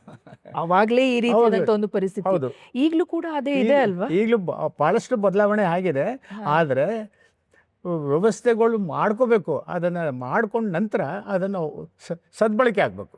ಮತ್ತು ದನ ಕರುಗಳಿಗೆ ಹೇಳಿದ್ರಿ, ಅದಕ್ಕೆ ನೀರಿನ ಆಶ್ರಯತೆ ಎಲ್ಲಿರ್ತದೆ ಅದಕ್ಕೋಸ್ಕರ ತೊಟ್ಟಿ ಕಟ್ಟಿಸ್ಬೇಕು. ಮತ್ತು ಯಾರೇ ಪಾತ್ರೆಗಳನ್ನ ತೊಳೆಯೋದಾಗಲಿ, ಮಕ್ಕಳ ಮಲ ವಿಸರ್ಜನೆ ಮಾಡಿಸೋದಾಗಲಿ, ಅವ್ರ ಬಟ್ಟೆ ತೊಳೆಯೋದಾಗಲಿ ಅದನ್ನು ಮಾಡಬಾರ್ದು. ಅದಕ್ಕೋಸ್ಕರ ಮನೆಯಲ್ಲೇ ಮಾಡಬೇಕು. ಮತ್ತು ಮನೆಯಲ್ಲಿ ತಂದಂಥ ಶೇಖರಣೆ ಸ್ವಚ್ಛವಾಗಿದ್ದರೂ ಸಹಿತ ನೀರು ಅದನ್ನು ಎತ್ತರದ ಜಾಗದಲ್ಲಿ ಇಡಬೇಕು. ಶೇಖರಣೆ ಭಾಳ ಇಂಪಾರ್ಟೆಂಟು. ಮತ್ತು ಅದಕ್ಕೆ ನಲ್ಲಿ ಇದ್ದರೆ ಒಳ್ಳೆಯದು. ಯಾಕಂತಂದರೆ ಕೆಲವು ಮಕ್ಕಳಂತೂ ಇದು ಗೊತ್ತಿರಲ್ಲ ಅವ್ರಿಗೆ, ಮತ್ತು ಲೋಟನೂ ಕಲುಷಿತ ಆಗಿರ್ಬೇಕು, ಮತ್ತು ಇದು ನೀರನ್ನು ಕಲುಷಿತ ಆಗೋಗ್ಬಿಡ್ತದೆ. ಮತ್ತು ಇದರಿಂದ ಏನಾಗ್ತದೆ, ಬೇರೆ ಇದು ಇಡೀ ಸಮುದಾಯಕ್ಕೆ ಮನೆಯವ್ರಿಗೆ ತೊಂದರೆ ಆಗ್ತದೆ. ಹೌದು, ತೊಂದರೆ ಎಲ್ಲ ಹರಡುತ್ತದೆ. ಖಂಡಿತ. ಈಗ ಈ ಒಂದು ನಮ್ಮ ದೈನಂದಿನ ಒಂದು ಜೀವನದಲ್ಲಿ ನೈರ್ಮಲ್ಯದ ಬಗ್ಗೆ ಇರುವ ಸಾಮಾನ್ಯ ಅರಿವು ಮತ್ತು ಅದರ ಪ್ರಾಯೋಗಿಕ ಅನುಷ್ಠಾನದ ನಡುವೆ ಅಂತರವನ್ನು ನಾವು ಹೇಗೆ ಸರಿಪಡಿಸ್ಕೊಳ್ಬೋದು? ಇದು ಭಾಳ ಸದ್ದಿಗ್ಧದ ಪರಿಸ್ಥಿತಿ ಇವಾಗ. ಹೇಗಾಗಿದೆ ಅಂತಂದರೆ ಗೊತ್ತಿದೆ, ಆದರೆ ಶೌಚಾಲಯದ ಅಗತ್ಯ ಇದೆ ಅಂತ ಗೊತ್ತಿದೆ, ಆದರೆ ಉಪಯೋಗ ಮಾಡ್ತಾ ಇಲ್ಲ. ಆದರೆ ಕಟ್ಸ್ಕೊಂಡಿರ್ತಾರೆ, ಉಪಯೋಗ ಮಾಡಲ್ಲ. ಅದನ್ನು ಕಟ್ಟಿಸ್ಕೊಂಡು ಆಮೇಲೆ ಪ್ರತಿಯೊಬ್ಬರು ಮನೆಯಲ್ಲಿ ಇರುವಂಥ ಎಷ್ಟು ಜನ ಇರ್ತಾರೆ ಅಷ್ಟು ಜನನೂ ಉಪಯೋಗ ಮಾಡ್ಕೋಬೇಕು. ಅದು ಭಾಳ ಇಂಪಾರ್ಟೆಂಟು. ಯಾಕಂತಂದರೆ ಇದರಿಂದ ಏನಾಗ್ತದೆ ಅಂತ ಹೇಳಿದ್ರೆ ಅವ್ರ ಆರ್ಥಿಕ ಮಟ್ಟನೂ ಸಹಿತ ಖುಷಿಯೋದು ಹೋಗೋಗುತ್ತೆ. ಯಾಕಂತಂದರೆ ಆವಾಗ ಕಾಲರ ಬರ್ತಾ ಇದ್ದಾರೆ, ಮತ್ತು ಜಾಂಡೀಸ್ ಬಂದರೆ ಭಾಳ ದಿವಸ ಇದು ಹಾಸ್ಪಿಟ್ಲಲ್ಲಿ ಇರಬೇಕಾಗ್ತದೆ, ಮತ್ತು ಟೈಫಾಯ್ಡಲ್ಲಿ ಮತ್ತು ಟ್ರೀಟ್ಮೆಂಟಲ್ಲಿ ತೊಗೋಬೇಕು, ಎಷ್ಟೊಂದು ಖರ್ಚಾಗ್ತದೆ. ಅದಕ್ಕೋಸ್ಕರ ತಡೆಗಟ್ಟಂಥದ್ದು ಸುಮಾರು ನಮ್ಮ ದೇಶದಲ್ಲಿ, ಗ್ರಾಮಾಂತರ ಪ್ರದೇಶದಲ್ಲಿ 80-90ವರೆಗೆ ತಡೆಗಟ್ಟುವಂಥ ಕಾಯಿಲೆಗಳೇ ಇದೆ. ಅದನ್ನು ತಡೆಗಟ್ಟಬೇಕು. ಆವಾಗ ನಮ್ಮದು ಆರೋಗ್ಯ ಸುಧಾರಣೆ ಆಗ್ತದೆ, ಮತ್ತು ಅವರ ಕೋಟಿಕ ಮತ್ತೆ ನೆಮ್ಮದಿ ಇರ್ತದೆ, ಮತ್ತು ಅವರ ಆರ್ಥಿಕ ಪರಿಸ್ಥಿತಿ ಸಹಿತ ಬಲ ಆಗ್ತದೆ. ಅಂದರೆ ಎಲ್ಲನೂ ನಮ್ಮ ಕೈನಲ್ಲೇ ಇದೆ ಅಂತ ನೀವು ಹೇಳ್ತೀರಾ ಅಲ್ವಾ? ಈಗ ನಾವು ಅದನ್ನ, ನಿಮ್ಮ ಆರೋಗ್ಯ ನಿಮ್ಮ ಕೈನಲ್ಲಿ ಇದೆ ಅಂತ. ಖಂಡಿತ. ಈಗ ಏನಂದರೆ ಮುಖ್ಯವಾಗಿ ನೀರೇ. ಈಗ ನೀರಿಲ್ಲದೆ ಹೋದರೆ ಮನುಷ್ಯನಿಗೆ ಬದುಕೋಕ್ಕೆ ಸಾಧ್ಯ ಇಲ್ಲ. ನೀರನ್ನು ನಾವು ಒಳ್ಳೆ ರೀತಿಯಲ್ಲಿ, ಈಗ ನಮ್ಮ ಆರೋಗ್ಯನ ಹೇಗೆ ಕಾಪಾಡ್ಕೊತೀವೋ ನೀರನ್ನು ಹಾಗೆ ಕಾಪಾಡ್ಕೊಳ್ಬೇಕು. ನೀರು ಚೆನ್ನಾಗಿದ್ದರೆ ನಮ್ಮ ಆರೋಗ್ಯನೂ ಚೆನ್ನಾಗಿರುತ್ತೆ ಅಂತ ನೀವು ಹೇಳ್ತೀರಾ. ಈ ಗ್ರಾಮಾಂತರ ಮಟ್ಟಗಳಲ್ಲಿ ಈ ನೀರು ಸರಬರಾಜಿನ ಒಂದು ವ್ಯವಸ್ಥೆಗಳು, ಅವುಗಳ ಒಂದು ಏನಂದರೆ ಸುರಕ್ಷತೆ ಕಾಪಾಡಿಕೊಳ್ಳಲು ಮತ್ತು ಗ್ರಾಮಾಂತರ ಮತ್ತು ಈ ಒಂದು ನೈರ್ಮಲ್ಯ ಸಮಿತಿ ಮತ್ತು ಗ್ರಾಮ ಪಂಚಾಯಿತಿ ಅವರ ಜವಾಬ್ದಾರಿಗಳು ಏನಾಗಿರ್ತದೆ, ಮತ್ತು ಯಾವ ರೀತಿಯಾದಂಥ ಒಂದು ಸ್ಟೆಪ್ಸ್ಗಳನ್ನ ಅಲ್ಲಿ ಗ್ರಾಮದಲ್ಲಿರುವಂಥ ವ್ಯಕ್ತಿಗಳು ತಗೊಳ್ಬೇಕು? 1990 ಇಸವಿ 94ಕ್ಕಿಂತ ಮುಂಚೆ ಏನೆಂದರೆ ಸೇದ ನೀರು ಬಾವಿಗಳಿತ್ತು. ಆವಾಗ ನಾನು ಆರೋಗ್ಯ ಇಲಾಖೆಯಲ್ಲಿ ಇದ್ದಿದ್ದರಿಂದ ಯಾವಾಗ ನೀವು ಬ್ಲೀಚಿಂಗ್ ಪೌಡ್ರ್ ಹಾಕಿದ್ದೀರಾ ಅಂತ ನಮ್ಮ ಕಾರ್ಯಕರ್ತರನ್ನು ಕೇಳ್ತಾ ಇದ್ವಿ. ಯಾಕಂತಂದರೆ ಅದನ್ನು ಅಳತೆ ಮಾಡಿ ಬಾವಿನಲ್ಲಿ ನೀರು ಎಷ್ಟಿದೆ ಅಂತ ಹೇಳ್ಬಿಟ್ಟು ಅದನ್ನು ತಕ್ಕಂತೆ ಬ್ಲೀಚಿಂಗ್ ಪೌಡ್ರ್ ಹಾಕಬೇಕಾಗಿತ್ತು. ಬ್ಲೀಚಿಂಗ್ ಪೌಡ್ರ್ ಹಾಕೋಕ್ಕಿಂತ ಮುಂಚೆ ತಲಾಟಿ ಅವರೊಂದು ವಿಷಯ ತಿಳಿಸ್ತಾ ಇದ್ರು. ಇವತ್ತಿನ ದಿವಸ ಸಾಯಂಕಾಲ ಆರೋಗ್ಯ ಇಲಾಖೆನವ್ರು ಬಂದು ಬ್ಲೀಚಿಂಗ್ ಪೌಡ್ರು ಉಪಯೋಗ ಹಾಕ್ತಾರೆ ಬಾವಿಗೆ, ಅದಕ್ಕೋಸ್ಕರ ಇನ್ನೊಂದು 3-4 ತಾಸು ನೀವು ಯಾರು ನೀರು ಅದನ್ನು ಕುಡಿಬಾರ್ದು. ಯಾಕಂತಂದರೆ ಇನ್ನು ಇದು ಜೊತೆಗೆ ಸೇರಿಕೊಂಡಿರ್ತದೆ, ಮತ್ತು ವಾಸನೆ ಇದಾಗ್ಬಿಟ್ಟು ಅವರು ಉಪಯೋಗ ಮಾಡದೇ ಇರ್ಬೋದು. ಬೇರೆ ಕಡೆ ಎಲ್ಲಾದರೂ ನೀರು ತಂದರೆ ಅದಕ್ಕೋಸ್ಕರ ಈ ವಿಷಯನ ತಿಳಿಸ್ತಾ ಇದ್ರು. ಆಮೇಲೆ ಅದರ ನಂತರ ಈಗ ಈಗೆಲ್ಲ ಬೋರ್ವೆಲ್ ಬಂದಿದೆ, ಕೈ ಪಂಪು, ಮತ್ತು ಇಂಡಿವಿಜುವಲ್ ಆಗಿ ಇರ್ತಾರೆ, ಮತ್ತು ಮನೆಗಳಿಗೂ ಇದ್ದಾವೆ, ಮತ್ತು ನೀರಾವರಿನಲ್ಲೂ ಇದೆ, ಇದು ಫಾರ್ಮ್ ಹೌಸ್ಗಳಲ್ಲೂ ಇದೆ, ಮತ್ತು ವ್ಯವಸಾಯ ಮಾಡೋದು ಅವ್ರು ಮಾಡ್ತಾರೆ. ಮತ್ತು ಕಿರಿನೂರು ಸರಬರಾಜು, ಮಿನಿ ವಾಟರ್ ಸಪ್ಲೈ 2000-3000 ವರ್ಗು ಸಹಿತ ಆ ಕೊಳವೆ ಬಾವಿಯಿಂದ ಬಂದಿದ್ದು ಅಲ್ಲಿಗೆ ತುಂಬಿಕೊಳ್ತದೆ. ಯಾಕಂತಂದರೆ 250ಕ್ಕಿಂತ ಇದು ಜನಸಂಖ್ಯೆ ಇದ್ದಾಗ ಅದು ಇದು ಬೋರ್ವೆಲ್ ಸಾಕು. ಅದಕ್ಕಿಂತ ಜಾಸ್ತಿ ಇದ್ದಾಗ 500 ವರ್ಗು ಸಹಿತ ಮಿನಿ ವಾಟರ್ ಸಪ್ಲೈ, 500ಕ್ಕಿಂತ ಜಾಸ್ತಿ ಇದ್ದಾಗ ಪೈಪ್ ವಾಟರ್ ಸಪ್ಲೈ. ಓಕೆ, ಇವಾಗ ಒಬ್ಬ ಮನುಷ್ಯಂಗೆ ಪ್ರತಿನಿತ್ಯ ಎಷ್ಟು ನೀರನ್ನು ಆತ ಉಪಯೋಗ ಮಾಡ್ಕೊಳ್ಬೇಕು? ಈಗ ಗ್ರಾಮೀಣ ಪ್ರದೇಶಕ್ಕೂ ಮತ್ತು ನಗರ ಪ್ರದೇಶಕ್ಕೂ ವ್ಯತ್ಯಾಸ ಇದೆ. ಇದು ಕರ್ನಾಟಕ ಇದು ಕೇಂದ್ರ ಸರ್ಕಾರ ಕೊಟ್ಟಿರೋದು ಅಂತಂದರೆ 40 ಲೀಟ್ರ್ ಬೇಕು ಅಂತ LPCD ಒಬ್ಬ ವ್ಯಕ್ತಿಗೆ ಒಂದು ಎಲ್ಲದಕ್ಕೂ ಕುಡಿಯೋದಕ್ಕೆ ಮತ್ತು ಸ್ನಾನಕ್ಕೆ, ಪಾತ್ರೆ ತೊಳೆಯೋದಕ್ಕೆ ಎಲ್ಲನೂ ಸೇರಿಕೊಂಡು ಒಂದು ದಿವಸಕ್ಕೆ ಒಂದು ವ್ಯಕ್ತಿಗೆ, ಒಂದು ಮನೆಯಲ್ಲಿ ಇರುವಂಥ ಒಂದು ವ್ಯಕ್ತಿಗೆ 40 ನೀಡಬೇಕು ಅಂತ. ಕರ್ನಾಟಕ ಸರ್ಕಾರ ಏನು ಮಾಡ್ತು ಅಂತಂದ್ರೆ ಅದಕ್ಕಿಂತ ಜಾಸ್ತಿ ಕೊಟ್ಟು 15 ಲೀಟ್ರ್ ಜಾಸ್ತಿ ಮಾಡ್ತಾರೆ ಕರ್ನಾಟಕ ಸರ್ಕಾರ. ಅಂತಂದ್ರೆ 55 LPCD. Okay, LPCD full form sir? LPCD ಅಂದರೆ litre per day per person. Okay, LPCD. Okay, ಅಂದ್ರೆ ಒಬ್ಬ ವ್ಯಕ್ತಿ ಒಬ್ಬ ಒಂದು ವ್ಯಕ್ತಿಗೆ ದಿನದಲ್ಲಿ 55 ಲೀಟರ್ ಉಪಯೋಗ ಮಾಡಬೇಕು ಅಂತ. ಓಕೆ, ಈಗ ಜಾಸ್ತಿ ಆಯ್ತು ಅಂತಂದಾಗ್ಲೇನೆ ಅಲ್ಲಿ ನೀರಿಂದು ಅದೇ ಅಭಾವ ಬರ್ತದೆ. ಆಮೇಲೆ ಬೇರೆ ಕಡೆಯಿಂದ ತರಬೇಕು, ಅಲ್ಲಿ ಸಿಗ್ತದೋ ಇಲ್ವೋ ಗೊತ್ತಿಲ್ಲ. ಯಾಕಂದ್ರೆ ಕೆಲವು ನಿಯಮಿತವಾದಂಥ ಟೈಮ್ನಲ್ಲಿ ಅವರಿಗೆ ವಿತರಣೆ ಮಾಡುವಂಥ ವ್ಯವಸ್ಥೆ ಮಾಡಿರ್ತಾರೆ ಗ್ರಾಮ ಪಂಚಾಯತಿನವರು. ಇಲ್ಲಾಂದ್ರೆ ಬೋರ್ವೆಲ್ ಅಲ್ಲಿ ಹೋಗಿ ಅಲ್ಲೇ ಹೊಡ್ಕೊಂಡು ತರಬೇಕು. ಕೆಲವು ಸಮಯದಲ್ಲಿ ನೀರಿನ ಕೊರತೆಯಿಂದಾಗಿ ಹೆಣ್ಮಕ್ಳು ಸಹಿತ ಶಾಲೆಗೆ ಹೋಗಲ್ಲ. ಹೌದು, ಅದು ಭಾಳ ಸಮಸ್ಯೆಗಳು ನೋಡ್ತಾ ಇದ್ವಿ. ಆಮೇಲೆ ಶೌಚಾಲಯ ಕಟ್ಟಿಸ್ಕೊಟ್ರು ಸಹಿತ ಶಾಲೆಗೆ ಕೆಲವು ಇದು ವಾಟರ್ ಪಾಯಿಂಟ್ಸ್ ಇದೆ, ಕಾಮನ್ಗೆ ಇದು ಮನೆಯವರಿಗೆ ನಮ್ಮ ಮನೆಯಲ್ಲಿ ಕೆಲಸ ಇದೆ, ಅದಕ್ಕೋಸ್ಕರ ನೀವು ಇದು ಇದು ಇದು ಇದು ನೀರು ತಗೊಂಡು ಹೋಗೋಕ್ಕಾಗಲ್ಲ ಅಂತ ಹೇಳ್ತಾ ಇದ್ರು. ಇದು ಶಾಲೆಯಲ್ಲಿ ಮಕ್ಕಳದಂತ ನಾವು ಶೌಚಾಲಯ ಕಟ್ಟಿಸ್ಕೊಟ್ಟಾಗ. ಆಮೇಲೆ ಏನಾಯಿತು ಅಂತ ಹೇಳಿದ್ರೆ ಇದನ್ನು ಜಿಲ್ಲಾ ಪಂಚಾಯತಿಯಲ್ಲಿ ಅವ್ರ ಹತ್ರ ಚರ್ಚೆ ಮಾಡಿ CO ಅವರವರು ಕೆಲವು ಇಂಡಿಪೆಂಡೆಂಟ್ ಆಗಿ ಇದು ಬಾವಿಗಳನ್ನ ಇದು ಬೋರ್ವೆಲ್ನಲ್ಲೇ ಕೊರೆಸ್ಕೊಟ್ಟಿದ್ದಾರೆ. ಓಕೆ, ಈಗ ಅದನ್ನ ಒಳ್ಳೆ ರೀತಿಯಲ್ಲಿ ಅದನ್ನ ಉಪಯೋಗ ಮಾಡ್ಕೊಳ್ತಾ ಇದ್ದಾರೆ. ಯಾಕೆ ಮಾಡ್ಕೊಂತಿಲ್ಲ ಗ್ರಾಮಾಂತರ ಪ್ರದೇಶಗಳಲ್ಲಿ? ಇದ್ರ ಬಗ್ಗೆ ಅರಿವು ಇಲ್ಲ. ಓಕೆ, ಈಗ ನಾವು ಹೇಗೆ ಅದನ್ನ ಅರಿವು ಮುಟ್ಟಿಸ್ಬೋದು? ಅರಿವು ಯಾಕಂತಂದರೆ ಪ್ರತಿ ದಿವಸನೂ ಅವ್ರಿಗೆ ತಿಳುವಳಿಕೆ ಕೊಡ್ತಾನೆ ಇರಬೇಕು. ಶಾಲೆನಲ್ಲಾಗಲಿ, ಅಂಗನವಾಡಿನಲ್ಲಿ ಅವರು ಕಾರ್ಯಕರ್ತರು ಇರ್ತಾರಲ್ಲ, ಅಂಗನವಾಡಿ ಕಾರ್ಯಕರ್ತರವರು, ಮತ್ತು ಅವರು ಅಡುಗೆ ಮಾಡೋರು ಇರ್ತಾರಲ್ಲ, ಅವ್ರಿಗೆ ತಿಳುವಳಿಕೆ ಕೊಡಬೇಕು. ಅವ್ರಿಗೆ ತಂದೆ ತಾಯಿಗಳಿಗೆ, ಯಾಕಂತಂದರೆ ತಾಯಿ ಅಂದ್ರೆ ವಿಶೇಷವಾಗಿ ಮಧ್ಯಾಹ್ನದಲ್ಲಿ ಬರ್ತಾರೆ, ಆವಾಗ ಅವ್ರಿಗೆ ನೀರಿನ ಬಗ್ಗೆ ಹೆಚ್ಚಿನ ವಿಚಾರ ತಿಳಿಸ್ಬೇಕು, ಮತ್ತು ಶೌಚಾಲಯದ ಬಗ್ಗೆನೇ ತಿಳಿಸ್ಬೇಕು ಆವಾಗ. ಯಾಕಂತಂದರೆ ಅವರು ತನ್ನ ಗಂಡನಿಗೆ ಏನಾದರೂ ಮನವೊಲಿಸಿ ಅವ್ರಿಗೆ ಅದನ್ನು ಕಟ್ಸ್ಕೊಳ್ಳೋಂಥ ವ್ಯವಸ್ಥೆ ಮಾಡ್ಬೋದು ಅವರು. ಓಕೆ, ಇವಾಗ ಗ್ರಾಮಾಂತರ ಪ್ರದೇಶದಲ್ಲಿರುವಂಥ ಜನರಿಗೆ ನಾವು ಮನವರಿಕೆ ಮಾಡಬೇಕು ಅಂತ ಹೇಳಿ ನಾವು ಈ ಕಾರ್ಯಕ್ರಮ ಮಾಡ್ತಾ ಇದ್ದೀವಿ. ಅಂದರೆ ನೀರನ್ನು ಯಾವ ರೀತಿಯಲ್ಲಿ ಬಳಸಬೇಕು, ಅದನ್ನು ಯಾವ ರೀತಿಯಲ್ಲಿ ಕಾಪಾಡ್ಕೊಳ್ಬೇಕು, ಒಳ್ಳೆಯದು ಯಾವುದು, ಕೆಟ್ಟದ್ದು ಯಾವುದು, ಯಾವ್ದು ಮಾಡಬಾರ್ದು, ಯಾವ್ದು ಮಾಡಬೇಕು, ಅದನ್ನೆಲ್ಲ ನೀವು ವಿವರವಾಗಿ ನೀವು ಹೇಳ್ತಾ ಬಂದಿದ್ದೀರ. ಈಗ ಅವ್ರಿಗೊಂದು ಬೇಸಿಕ್ ಆಗಿರುವಂಥ ಒಂದು 3 ಪಾಯಿಂಟ್ಸ್, ಈಗ ಮಕ್ಕಳನ್ನ ಯಾವ ರೀತಿಯಲ್ಲಿ ಅವರು ಬೆಳೆಸಬೇಕು ಅಂತ ನೀವೆಲ್ಲ ಹೇಳಿದ್ರಿ. ಬಟ್ ಅದನ್ನು ಅವ್ರು ಡೆವಲಪ್ ಮಾಡಬೇಕು ಅಂತಂದರೆ, ಅದಕ್ಕೆ ಒಂದು ಸ್ಟೆಪ್ ಅವ್ರು ಮುಂದೆ ಹೋಗಬೇಕು ಅಂತಂದಾಗ ಅವ್ರು ಮಾಡುವಂಥ 3 ಕಾರ್ಯಗಳು ಇಂಪಾರ್ಟೆಂಟ್ ಆಗಿರುವಂಥದ್ದು ಯಾವುದಿರ್ಬೋದು? ಅಂದರೆ ಮಕ್ಕಳಿಗೆ ತಿಳುವಳಿಕೆ ಕೊಡುವಂಥದ್ದು, ಮತ್ತು ತರಬೇತಿ ಕೊಡೋದಂಥದ್ದು, ಇದು ಇನ್ಫಾರ್ಮಲ್ ಇದು ಎಜುಕೇಷನ್ ಮಕ್ಕಳಿಗೆ. ಯಾಕಂದರೆ ತಾಯಿಗೆ ಮುಖ್ಯವಾಗಿ ತಾಯಂದಿರಿಗೆ ತಿಳಿಸ್ಬೇಕು ಅಂತ ಹೇಳಿದ್ರೆ, ಮಕ್ಕಳಿಗೆ ಗೊತ್ತಿರಬೇಕು ಅಂತ ಹೇಳಿದ್ರೆ ತಾಯಂದಿರಿಗೆ ಗೊತ್ತಿರಬೇಕು, ಮತ್ತು ಮನೆಯಲ್ಲಿ ದೊಡ್ಡವ್ರಿಗೆ ಗೊತ್ತಿರಬೇಕು. ಅವ್ರಿಗೆ ಗೊತ್ತಿದ್ದಾಗ ಮಾತ್ರ ಅವ್ರಿಗೆ ಮಕ್ಕಳಿಗೆ ಹೇಳುವಂಥ ಸ್ವಭಾವ ಮತ್ತು ಜವಾಬ್ದಾರಿ ಇರ್ತದೆ. ಸೊ ಹೀಗಾಗಿ ಫಸ್ಟು ತಾಯಂದಿರಿಗೆ ಆಗಲೇ ಹೇಳ್ದಂಗೆ, ಚರ್ಚೆ ಮಾಡ್ದಂಗೆ, ನಾವು ಅಂಗನವಾಡಿನಲ್ಲಿ ಮಧ್ಯಾಹ್ನ ತಾಯಂದಿರು ಸೇರ್ತಾರೆ. ಆವಾಗ ಅದು ತಿಳುವಳಿಕೆ ಕೊಡುವಂಥ ಕಾರ್ಯಕ್ರಮಗಳು ಆಗಬೇಕು. ಮತ್ತು ತರಬೇತಿ ಮತ್ತು ಗ್ರಾಮ ಪಂಚಾಯತಿನಲ್ಲಿ, ಮತ್ತು ಇಲ್ಲಂತಂದರೆ ಇಡೀ ಗ್ರಾಮದಲ್ಲಿ ಇದು ಕೆಲವು ಕಾರ್ಯಕ್ರಮಗಳನ್ನ ನಾವು ಏರ್ಪಾಡು ಮಾಡಬೇಕು. ಮತ್ತು ಇಂಟರ್ಪರ್ಸನಲ್ ಕಮ್ಯುನಿಕೇಷನ್ನು ಮತ್ತು ಗ್ರೂಪ್ ಟಾಕ್ಸು ಮತ್ತು ಇಂಟ್ರ್ಯಾಕ್ಷನ್ ವಿತ್ ಇದು ಕಮ್ಯುನಿಟಿ. ಸೊ ಇದು ಈ ರೀತಿ ಆಗಬೇಕು. ಇಂಟರ್ಪರ್ಸನಲ್ ಕಮ್ಯುನಿಕೇಷನ್ ಅಂತ ವೈಯಕ್ತಿಕವಾಗಿ ಮನೆಗೆ ಭೇಟಿ ನೀಡಿ ಅವರು ಆರೋಗ್ಯ ಕಾರ್ಯಕರ್ತರು ಮತ್ತು ಯಾವುದೋ ಸಿಬ್ಬಂದಿ ನೇಮಕ ಮಾಡ್ಕೊಂಡಿರ್ತಾರಲ್ಲ ಅವರು ತಿಳುವಳಿಕೆ ಕೊಡಬೇಕು. ನೀರಿನಿಂದ ಬರುವಂಥ ಕಾರ್ಯಗಳು ಏನು, ತಡೆಗಟ್ಟುವಂಥ ಕ್ರಮಗಳೇನು, ಶೌಚಾಲಯದ ಅಗತ್ಯ ಏನಿದೆ, ಅದನ್ನು ಯಾವ ರೀತಿ ಬಳಕೆ ಮಾಡಬೇಕು. ಆಮೇಲೆ ಭಾಳ ಒಂದು ವಿಷಯ ಏನಂತಂದರೆ ಶೌಚಾಲಯ, ಯಾಕಂತಂದರೆ ಇದು ಯಾವುದೇ ಥರವಾದಂಥ ಇದು ಪೈಪ್ಲೈನ್ ಇರೋದಿಲ್ಲ. ಯಾಕಂದರೆ ಹಿಂಗೋ ಗುಂಡಿ ಅದು ಅದರೊಳಗಡೆ ಹೋಗಬೇಕು. ಮತ್ತು ಫೆನೈಲು ಮತ್ತು ಏನೂ ಹಾಕಬಾರ್ದು ಅದರೊಳಗಡೆ, ಸಾಬೂನು ತೊಳಿಬಾರ್ದು. ಯಾಕಂತಂದರೆ ಅಲ್ಲಿ ಇರುವಂಥ ಏನು ಇದು ವಿಷಕ್ರಿಮಿಗಳು ಉಂಟಾಗ್ತಾವಲ್ಲ ಅದನ್ನು ಕೊಂದುಬಿಡ್ತದೆ ಈ ಫೆನೈಲ್ ಆಗಲಿ. ಮತ್ತು ಅದು ಭಾಳ ಪ್ರಮುಖವಾಗಿ ಅವರು ತಿಳ್ಕೊಂಡಿರ್ಬೇಕು. ಅವರು ಯಾವುದೇ ಬಟ್ಟೆ ಹಿಡಿದಿಂದ ಸಹಿತ ಅದ್ರ ಒಳಗಡೆ ಹಾಕಬಾರ್ದು ನೀರು. ಬರೀ ನೀರು ಮಾತ್ರ ಅದು ಇದು ತೊಳ್ಕೊಂಡು ಅವ್ರು ಬರಬೇಕು. ಮತ್ತು ಹೊರಗಡೆ ಬಂದು ಸಾಬೂನಲ್ಲಿ ಕೈ ತೊಳ್ಕೊಬೇಕು. ಇದು ಇಷ್ಟು. ಈಗ ಇದು ಇನ್ನೊಂದು ಬೇಸಿಕ್, ನಾನು ಇನ್ನೊಂದು ಕ್ವಶನ್. ಇವಾಗ ಕೈ ತೊಳಿಬೇಕು ಅಂತ ನೀವು ಹೇಳಿದ್ರಿ ಅಲ್ವಾ?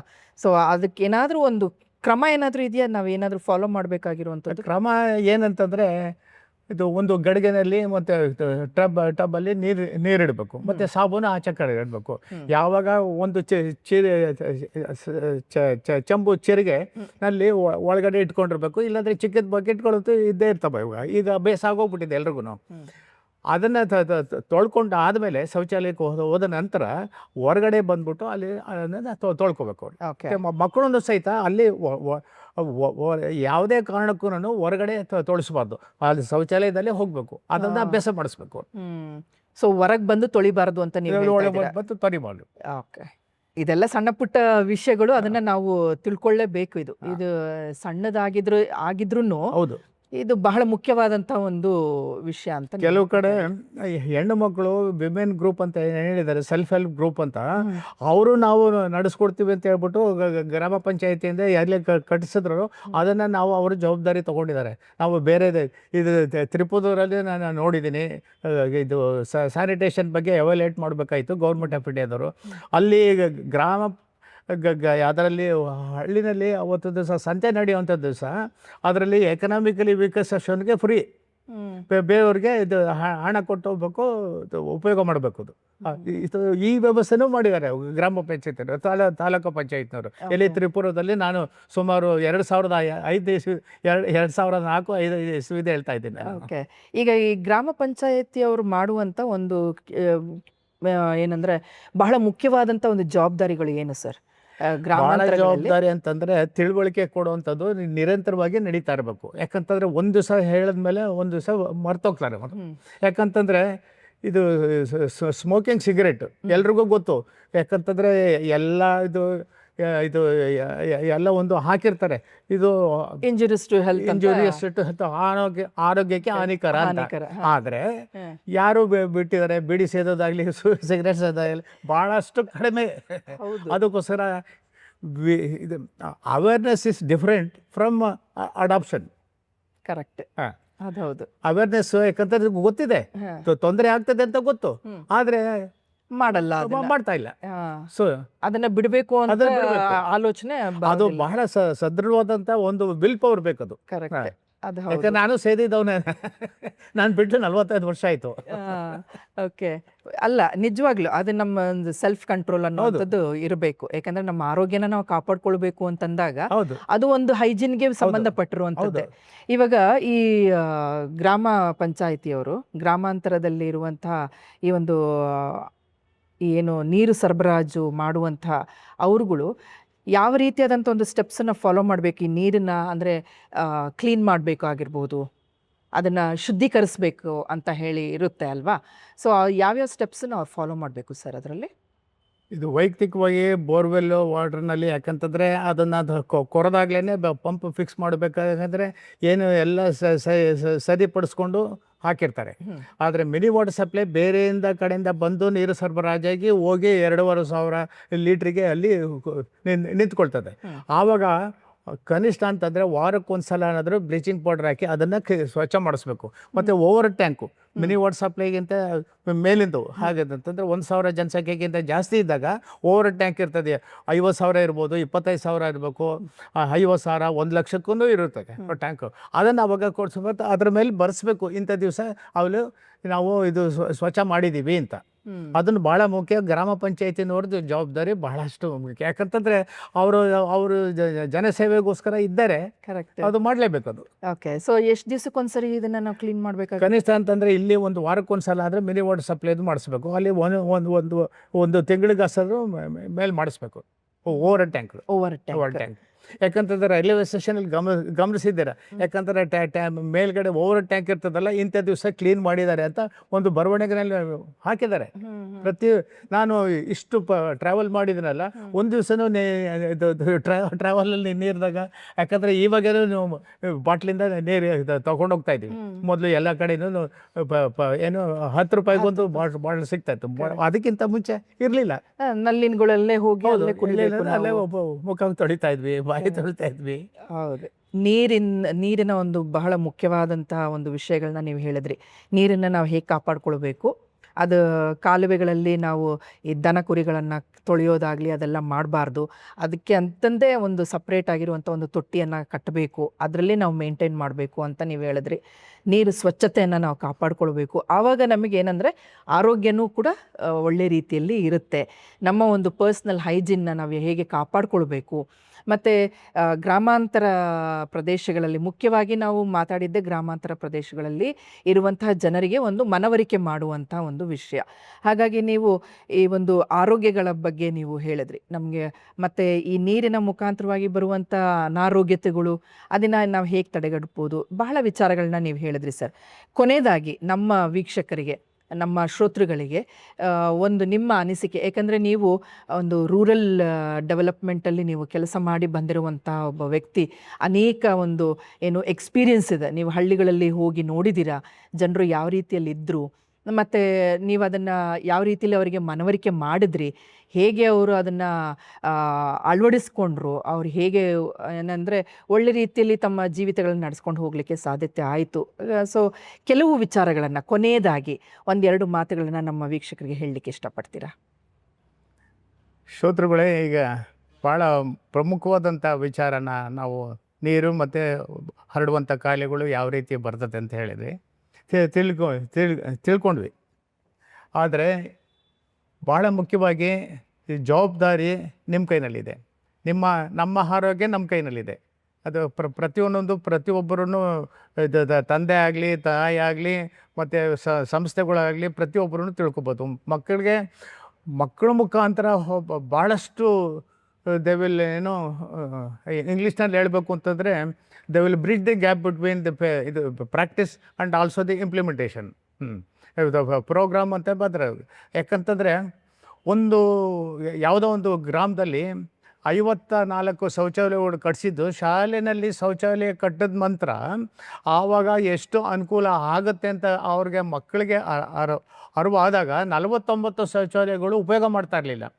ಒಂದು ತಿಂಗಳಲ್ಲಿ 49 ಶೌಚಾಲಯಗಳನ್ನ ಉಪಯೋಗ ಮಾಡೋವಂಥದ್ದು ಒಂದು ಪರಿಸ್ಥಿತಿಯನ್ನು ಬದಲಾವಣೆ ಮಾಡಿದ್ರು. ಯಾಕಂದರೆ ಶಾಲೆ ಮಕ್ಕಳು ಬದಲಾವಣೆ ಮಾಡೋದಕ್ಕೆ ಸಾಧ್ಯ ಆದಮೇಲೆ ಯಾತಕ್ಕೆ ನಮ್ಮ ಮನೆಯಲ್ಲಿ ನಿಮ್ಮ ಆರೋಗ್ಯ, ನಮ್ಮ ಮಕ್ಕಳು, ಯಾಕಂತ ಆರ್ಥಿಕವಾಗಿ ಎಲ್ಲ ಮತ್ತು ನಿಮಗೆ ತಾಯಿಗೂ ಸಮಾಧಾನ ಇರಲ್ಲ, ಮತ್ತು ತಂದೆಗೂ ಸಮಾಧಾನ ಇರಲ್ಲ. ಇದು ನಾನು ಹೊಲಕ್ಕೆ ಹೋಗ್ತೀನಿ, ನಂದು ಕೆಲಸ ಐತೆ ಅಂತ ನೀನು ದವಾಖಾನೆಗೆ, ಆಸ್ಪತ್ರೆಗೆ ಕರ್ಕೊಂಡು ಹೋಗುವಂಥ ತಾಯಿಗೆ ಹೇಳಿಬಿಟ್ಟು ಹೊಟ್ಟೋಗ್ಬಿಡ್ತಾನೆ. ಆದರೆ ಪರಿಸ್ಥಿತಿ ಏನಂತಂದರೆ ತಂದೆ ತಾಯಿಗಳು ಜವಾಬ್ದಾರಿನೂ ಅಷ್ಟೇ ಇದೆ. ಆದರೆ ಮಕ್ಕಳನ್ನು ಸಹಿತ ನಾವು ಅವ್ರಿಗೆ, ಯಾಕಂತಂದರೆ ಈಗ ಕುಟುಂಬ ಕಲ್ಯಾಣ ಬಂದಿದೆ, 2-3 ಮಕ್ಕಳಿಗೆ ಅದಕ್ಕಿಂತ ಜಾಸ್ತಿ ಮಾಡ್ಕೊಳ್ಳೋಲ್ಲ. ಆ ಇರೋ ಮಕ್ಕಳನ್ನು ಆರೋಗ್ಯವಾಗಿರಬೇಕು, ಸದೃಢವಾಗಿರಬೇಕು, ಮತ್ತು ವಿದ್ಯಾವಂತರಾಗಬೇಕು, ಮತ್ತು ಆರ್ಥಿಕ ಪರಿಸ್ಥಿತಿನೂ ಸಹಿತ ಸುಮಾರು ರೀತಿಯಲ್ಲಿ ಅವ್ರಿಗೆ ಸದೃಢತೆ ಬರಬೇಕು. ಸೊ ಈ ವಿಚಾರನ ಇವತ್ತಿಂದ ಇದು ಸಂಸ್ಥೆಯಿಂದ ನಾವು ವಿಚಾರನ ತಿಳಿಸ್ಕೊಳ್ಳೋಕ್ಕೋಸ್ಕರ ಅವಕಾಶ ಮಾಡಿಕೊಟ್ಟಿದ್ದಕ್ಕೋಸ್ಕರ ನಿಮ್ಮೆಲ್ರಿಗೂ ಕೇಳಿಸಿದ್ದಕ್ಕೆ, ಮತ್ತು ಅನುಷ್ಠಾನಕ್ಕೆ ತನ್ನಿರಿ, ಅದನ್ನು ಪಾಲಿಸ್ಬೇಕು. ಅದ್ರ ಜೊತೆಗೆ ಮತ್ತು ನಮ್ಮ ಇದು ಸಿಸ್ಟರಿನ ಅವ್ರಿಗೊಂದು ವಿಚಾರನ ತಿಳುವಳಿಕೆ ಕೊಡುವಂಥ ವ್ಯವಸ್ಥೆನ ಮಾಡಿದರೆ ಅದಕ್ಕೋಸ್ಕರ ನಿಮ್ಮೆಲ್ರಿಗೂ ಮತ್ತು ನಿಮ್ಮೆಲ್ರಿಗೂ ಧನ್ಯವಾದಗಳು. ಧನ್ಯವಾದಗಳು ಸರ್. ಸರ್, ಬಹಳ ಮುಖ್ಯವಾದಂಥ ವಿಚಾರವನ್ನು ಈ ಒಂದು ಕಾರ್ಯಕ್ರಮದಲ್ಲಿ ನಮ್ಮ ವೀಕ್ಷಕರಿಗೆ ನೀವು ತಿಳಿಸ್ಕೊಟ್ಟಿದ್ದೀರಿ. ನೀರಿನ ಒಂದು ವಿಶೇಷತೆ ಮತ್ತು ನಮ್ಮ ಆರೋಗ್ಯನ ಹೇಗೆ ಕಾಪಾಡಿಕೊಳ್ಬೇಕು ಎಂಬುದಾಗಿ. ಸೊ ಕಾರ್ಯಕ್ರಮದ ಪರವಾಗಿ ನಿಮಗೆ ವಂದನೆಗಳನ್ನು ನಾನು ಹೇಳ್ತೇನೆ. ವೀಕ್ಷಕರೇ, ಇಲ್ಲಿವರೆಗೂ ನೀವು ಕೇಳಿದಂಥ ವಿಚಾರಗಳು ಬಹಳ ಮುಖ್ಯವಾದದ್ದು. ಅದು ಪ್ರತಿದಿನ ನೀವು ಪಾಲಿಸುವಂಥ ಒಂದು ಕಾರ್ಯ ಆಗಿದೆ. ನೀರನ್ನು ಯಾವ ರೀತಿಯಲ್ಲಿ ಬಳಸಬೇಕು, ಅದರಿಂದ ಆಗುವಂಥ ಪರಿಣಾಮಗಳೇನು, ನೀವು ಕೆಟ್ಟದಾಗಿ ನೀವು ಅದನ್ನು ಉಪಯೋಗ ಮಾಡಿದ್ರೆ ಅದು ಯಾವ ರೀತಿಯಲ್ಲಿ ನಿಮಗೇ ಅದು ಆರೋಗ್ಯಕ್ಕೆ ಹೇಗೆ ಅದು ಪರಿಣಾಮ ಬೀರ್ತದೆ ಅನ್ನುವಂತಹ ವಿಚಾರಗಳನ್ನು ನೀವು ಕೇಳಿಸ್ಕೊಂಡಿದ್ದೀರಿ. ಹಾಗಾಗಿ ನೀರನ್ನು ಒಳ್ಳೆ ರೀತಿಯಲ್ಲಿ ಅದನ್ನು ಬಳಕೆ ಮಾಡಿರಿ, ಅದನ್ನು ಒಳ್ಳೆ ರೀತಿಯಲ್ಲಿ ಉಪಯೋಗ ಮಾಡಿಕೊಂಡು ಆರೋಗ್ಯನ ಕಾಪಾಡಿಕೊಳ್ಬೇಕು ಎಂಬುದೇ ಈ ಒಂದು ಕಾರ್ಯಕ್ರಮದ ಒಂದು ವಿಶೇಷವಾದಂಥ ಮುಖ್ಯವಾದಂಥ ಒಂದು ಉದ್ದೇಶ ಆಗಿತ್ತು. ಹಾಗಾಗಿ ಈ ಕಾರ್ಯಕ್ರಮದ ಮುಖಾಂತರವಾಗಿ ನಿಮಗೆ ಸಿಕ್ಕಂಥ ಒಂದು ಮಾಹಿತಿಗಳು ಅದು ನಿಮಗೆ ಉಪಯೋಗ ಆಗಿದೆ ಎಂಬುದಾಗಿ ನಾನು ನಂಬ್ತೇನೆ. ಮುಂದಿನ ವಾರ ಮತ್ತೆ ಹೊಸ ಕಾರ್ಯಕ್ರಮದೊಂದಿಗೆ ನಿಮ್ಮ ಭೇಟಿ. ಅಲ್ಲಿವರೆಗೂ ನಮಸ್ಕಾರ.